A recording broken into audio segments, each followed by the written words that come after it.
Salam kemenangan.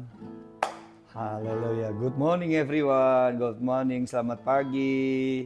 Semangat pagi hari ini. Ya, kita masih dalam edisi kemerdekaan ya. Dan kita mau terus merdeka dalam Tuhan. Dan pagi ini saya percaya Bapak Ibu bangun merdeka ya. Angkat tangannya. Gerak-gerakin dikit, nyantai. Wah, itu orang yang merdeka. Yang luar biasa. Terpancar dari kehidupannya yang sumringah katanya. Wah, penuh dengan sukacita. Yuk, pagi ini kita akan bersama-sama ngalamin jamahan Tuhan kembali. Jamahan Tuhan itulah yang membuat hidup kita berubah. Jamahan Tuhan yang gak akan membuat hidup kita sama lagi. Biarlah hari ini kita ngalamin sesuatu yang baru dari Tuhan.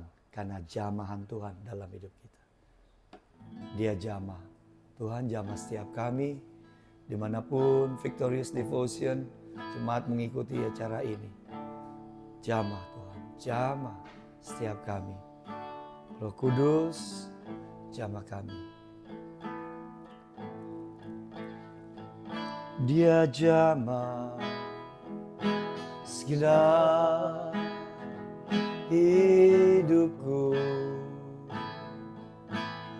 dan beri damai di hatiku.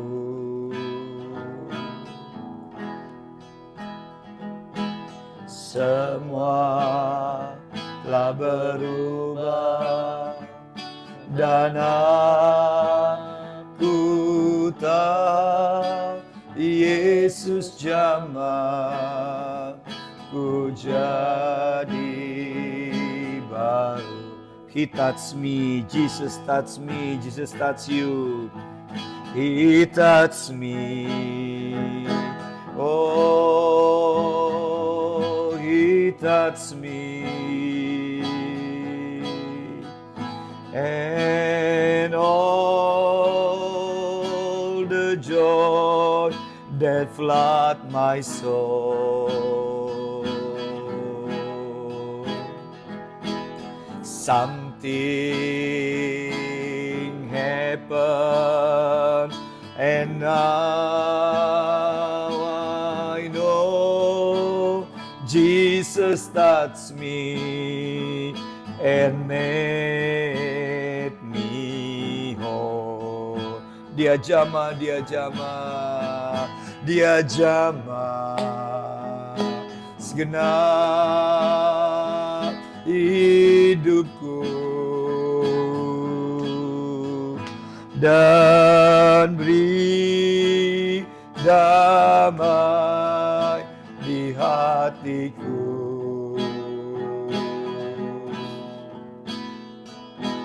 Semua telah berubah dan aku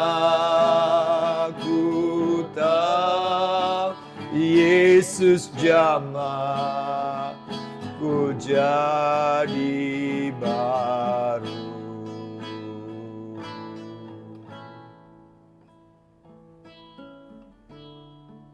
Terima kasih Tuhan Yesus untuk jamahan-Mu pagi ini. Terima kasih Tuhan Yesus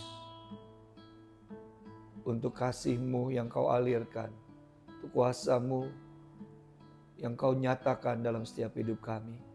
Pagi ini kami rindu lagi Tuhan mengalami jamahan kasih kuasa-Mu. Hadir-Mu mengubahkan hidup kami. Biarlah sepanjang hari ini Tuhan dan bahkan hari-hari di depan, hadir-Mu membuat hidup kami tidak sama lagi. Hadir-Mu membuat hidup kami penuh di dalam Tuhan. Tidak akan pernah kosong, tetapi penuh bersama Tuhan. Terima kasih Tuhan, urapi hamba-Mu ini. Urapi setiap jemaat-Mu, kekasih Tuhan. Orang percaya yang mendengarkan firman ini. Dalam nama Yesus kami mengucap syukur. Amin. Oh, jamahan Tuhan indah sekali. Jamahan Tuhan itu luar biasa. Hidup kita tanpa jamahan Tuhan, tanpa hadirnya Tuhan, aduh, gak tahu kayak apa dah. Jujur saya pun juga pribadi Seringkali saya melihat, aduh kalau bukan karena Tuhan hadir dalam hidup saya nggak tahu kayak apa. Pernah nggak Bapak Ibu bayangkan atau melihat dalam kehidupan seseorang, atau Bapak Ibu pernah ngalamin gitu ya dulu, seakan seseorang tuh kaya, berhasil, punya segalanya, nama tenar, jabatan tinggi, everything lah. Dia punyalah segala sesuatunya. Tapi maaf kata, hidupnya tuh seakan gak sepadan dengan apa yang dia miliki itu. Hidupnya itu kosong, hampa. Hidupnya itu seringkali kalau kita lihat mungkin ngalamin kemarahan yang meledak-ledak, kegalauan. Hidupnya itu seakan gak punya arti hidup, bingung mau jalan kemana, gak ada tujuannya. Kurang terus. Atau bahkan merasa sepi, lonely. Nah ternyata hidup seperti itu seringkali banyak dialami. Bahkan termasuk yang orang percaya yang tetapi nggak seringkali mengalami hadirnya Yesus dengan real dalam hidup kita. Nah karena kenapa bisa seperti itu? Ternyata hidupnya begitu, walaupun banyak yang seakan secara manusia itu tadi cukup dan kelimpahan. Tapi ada banyak ikatan, ada banyak belenggu yang membuat hidupnya seperti itu. Belenggu dosa, belenggu ikatan harta, belenggu keserakahan, ketamakan akan kekuasaan, cinta uang, rasa tidak pernah puas. Itu belenggu-belenggu ikatan-ikatan yang membuat hidupnya akhirnya tadi tuh. Dia punya tapi seakan enggak punya. Kosong, empty. Nah dalam firman Tuhan kita pernah baca Bapak Ibu kisah seperti ini, contoh nyata. Seseorang yang kelihatannya wow tapi kosong. Sakeus, ya. Bapak Ibu nanti baca ya, panjang saya nggak bisa baca semuanya. Lukas 19 ayat 1 sampai 10. Saya percayalah kita udah tahu lah kisah ini. Ya kan dari sekolah minggu mungkin ya. Sakeus itu ada lagunya. Ya kita tahu ini gambaran seorang yang hidupnya punya seakan segala sesuatu. Kepala pemungut cukai, ya sangat kaya. Tinggal di Yeriko, tapi Yesus harus melintas Yeriko untuk berjumpa dengan dia. Bapak Ibu yang dikasih Tuhan, dan kita tahu kisahnya. Yakeus mau ketemu Tuhan karena badannya pendek, gak bisa. Akhirnya dia naik pohon ara. Dia lari, lucu ya. Naik ke pohon ara. Hendak melihat Yesus kayak apa sih? Dia pernah dengar tentang Yesus. Dia mau kenal Yesus, dia nggak malu. Bayangin kalau sekarang dirjen pajak kayak gitu kan ya, atau menteri keuangan kayak begitu tingkah lakunya, pasti kan. Tapi dia nggak pedulikan itu, tapi karena dia pengen rindu, dia pengen dapatkan sesuatu, dia mau tahu tentang Yesus dan dia dengar tentang Yesus dan dia mau dapatkan sesuatu dari Yesus. Makanya dia lari sedemikian dan akhirnya luar biasa hari itu, hari yang bersejarah bagi Sakeus. Dan biarlah hari ini juga bersejarah buat Bapak Ibu semua. Ketika Yesus kemudian di kerumunan orang banyak sekali. Dan Yesus bisa melihat Sakeus di atas pohon ara. Hei Sakeus, turun, aku mau menumpang di rumahmu. Dan biarlah hari ini suara Yesus datang kepada setiap hidup kita. Hei Kus, hai siapa lagi? Bapak Ibu sebut namanya. Aku mau turun, ayo aku mau menumpang di rumahmu. Aku mau bangun hubungan denganmu. Aku mau makan bersamamu. Aku mau ngobrol sama kamu. Aku mau memberkati kamu. Itu yang perlu kita terus rindukan.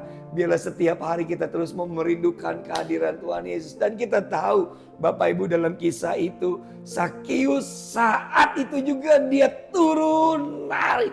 Dan dia tadinya, mungkin orangnya tegang, galak.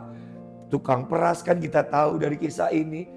Berubah, dia sukacita, dia kayak anak kecil yang begitu girang lari ke rumahnya, dia siapin. Mungkin dia teriak-teriak, semuanya pembantunya suruh siapin nyambut datang Yesus. Dan Yesus sambut datang dan begitu luar biasa. Masuk. Dan dia katakan, firman Tuhan katakan, Sakeus itu menyambut Yesus dengan penuh sukacita. Dia sukacita luar biasa Bapak Ibu. Lalu Sakeus segera turun dan menerima Yesus dengan sukacita. Bahasa Inggrisnya, and receive him joyfully. Penuh sukacitanya, penuh, dia sangat bergembira. Seketika itu juga, ketika Yesus, Sakeus turunlah, aku hendak menumpang di rumahmu. Dan benar ketika dia undang Yesus di rumahnya, Sakeus berubah. Gak perlu sekolah Alkitab dulu, gak perlu lagi tumpang tangan, gak apa segala macam. Bapak Ibu, saat itu dia berubah. Dia bilang, Tuhan, saat ini juga dia katakan apa dia bilang? Dia berubah, dia nggak ini lagi. Dia langsung bilang, Tuhan, setengah dari milikku akan kuberikan kepada orang miskin. Dan sekiranya ada sesuatu yang kuperas dari seseorang, akan kukembalikan 4 kali lipat. Wow, perubahan yang dahsyat. Dan Yesus bilang, hari ini telah terjadi keselamatan pada rumah ini, karena orang ini pun anak Abraham. Oh, haleluya. Itulah ketika Yesus hadir dalam hidup kita, baru merdeka. Tempat yang kosong itu dipenuh. Jadi merdeka itu adalah mengalami kepenuhan di dalam Kristus. Kristus hadir dalam hidup kita. Hidup kita nggak sama lagi. Hidup kita nggak kosong lagi. Hidup kita nggak gundah gulana lagi. Nggak penuh dengan hal-hal yang negatif. Tetapi penuh dengan perkara-perkara surgawi. Berkat-berkat surgawi yang luar biasa. Tempat kosong di hati kita sudahkah dipenuhi? Sudah diisi oleh Tuhan Yesus. Saya berdoa sepanjang hari ini. Jangan beri kesempatan pada iblis. Jangan beri tempat yang kosong itu diisi oleh yang lain. Tapi biarlah Yesus sendiri yang mengisi hidupmu dan hidupku. Merdeka berarti hidup penuh di dalam Kristus dan Kristus di dalam kita. Itulah kepenuhan yang sejati. Itulah merdeka yang sejati. Amin. Mari kita berdoa. Kami buka hati, kami buka hidup kami Tuhan. Isilah bencana hati kami. Isilah seluruh kehidupan kami dengan hadir-Mu. Kehadiran-Mu lah membuat kami penuh. Kehadiran-Mu membuat kami mengerti arti hidup ini. Kehadiran-Mu membuat kami mengalami kasih. Mengalami kebaikan, anugerah-Mu. Tuhan, hamba berdoa. Setiap pribadi yang bersama mengikuti Victorious Devotion ini. Jamah dalam nama Yesus. Jamah pribadi lepas pribadi, keluarga demi keluarga. Biarlah setiap kami boleh mengalami kepenuhan bersama dengan Tuhan, di dalam Tuhan. Sehingga hidup kami tidak akan pernah sama lagi. Hidup kami akan mengalami sukacita dan keceriaan. Hidup kami akan mengalir begitu luar biasa. Hidup kami akan menjadi berkat buat banyak orang. Hidup kami tidak akan pernah buat hidup kami sendiri. Seperti Sakeus sebelum berjumpa dengan Tuhan hanya memikirkan kehidupannya dan tidak pernah puas, serakah dan memeras orang. Dan begitu juga hidup kami Tuhan, ubahkan hidup kami. Biarlah orientasi hidup kami berubah, seluruh tujuan hidup kami berubah ketika Engkau hadir dalam hidup kami, keluarga kami, usaha kami, pelayanan kami, dalam nama Yesus. Kaulah segalanya dalam seluruh gerak langkah dan hidup kami Tuhan Yesus. Kami mau mengalami kepuasan sejati, kemerdekaan sejati di dalam Engkau. Sekali lagi berkati keluarga-keluarga, pribadi-pribadi. Bahkan ketika mereka penuh, kami semua penuh dengan berkat Tuhan. Kami mengalirkannya kepada banyak orang. Seperti Sakeus, setengah hartanya diberikan kepada orang miskin. Dan orang yang pernah dirugikan, dia membalaskan berlipat ganda. Jadikan kami berkat. Jadikan kami berkat. Kami diberkati untuk memberkati. Kami dimerdekakan untuk memerdekakan. Ini kerinduan kami. Begitu juga Indonesia, kami berdoa, kota kami Jabodetabek, maupun juga Indonesia Tuhan, kami terus berdoa berkati dalam nama Yesus. Biarlah Indonesia boleh mengalami kehadiran Raja di atas segala Raja. Kehadiran Mesias Juru Selamat, Yesus Kristus dalam nama Yesus. Sehingga Indonesia tidak akan pernah sama lagi. Ubahkan Indonesia. Berkati Indonesia. Terima kasih Bapa yang mengucap syukur. Kami akan jalani kehidupan kami yang Tuhan percayakan ini. Bersama dengan Tuhan. dan hidup kami full, penuh dalam Kristus. Bebas, merdeka sepenuhnya. Dalam nama Yesus kami terima berkat-Mu. Amin. Ya, selamat mengalami hidup yang penuh di dalam Kristus. Merdeka, salam kemenangan.